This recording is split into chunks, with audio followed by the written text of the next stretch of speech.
Hi everyone, thanks for stopping by and seeing what I'm up to. My name is Silkyfeather and you can call me Silky. On we go.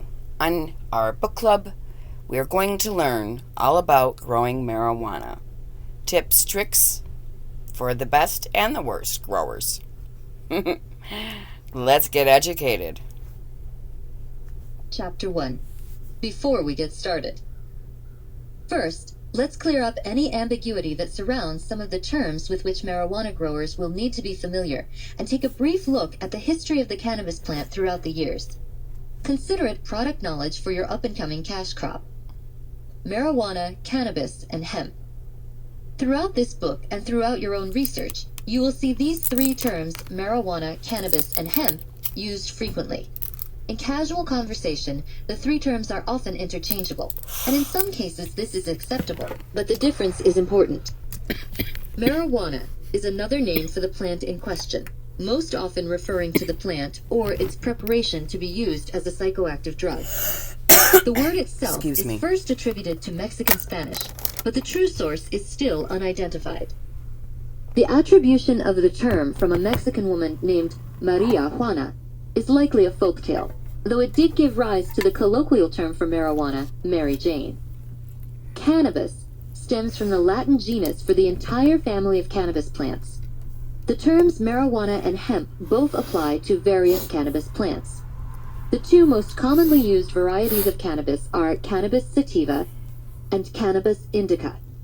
These two varieties may also be written in shorthand as C. sativa and C. indica. Hemp is a term for many of the tall-growing varieties of the cannabis plant that are used for the production of hemp products, such as rope, textiles, oil, food, wax, and fuel.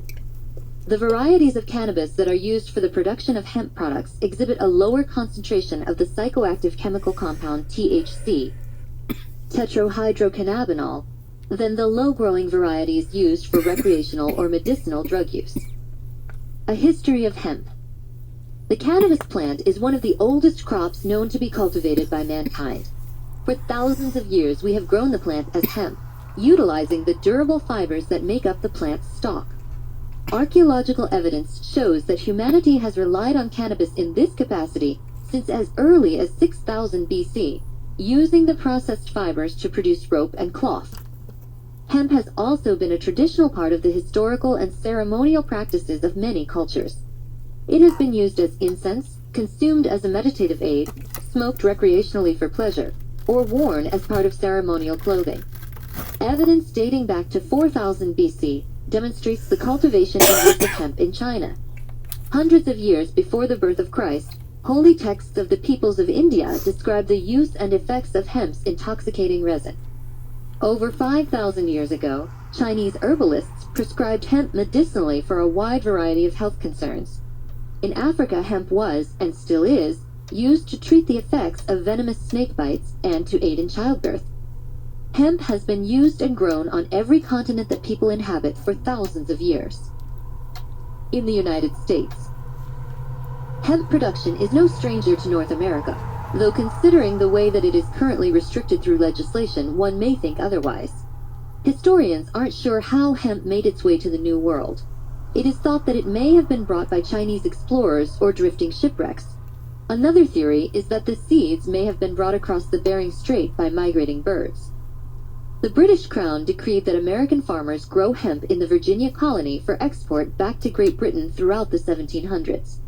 At that point, hemp was being used for a much larger variety of applications than just rope and cloth. While many of the seafaring ships that were produced by the British Navy, and later the First Navy of the United States, used hemp rope for their riggings, hemp was being processed into paper as well.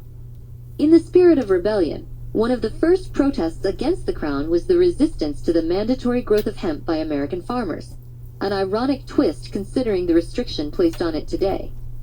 Additionally, the Declaration of Independence was drafted on hemp paper, making the cannabis plant as American as fireworks and apple pie.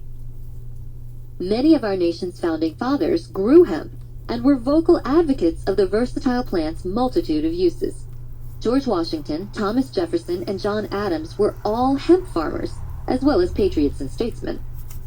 In the mid-1800s, Abraham Lincoln used a fuel processed from hemp seed oil to light household lamps. The United States Department of Agriculture, USDA, showed in 1916 that per acre, hemp produced up to 4 times more paper than did trees. What seemed like an unending upward trend for hemp crashed to a halt in 1957. The U.S. government included hemp varieties of cannabis in the same illegal category as those used for the psychoactive drug, and at the same time incentivized the production and development of alternative industries.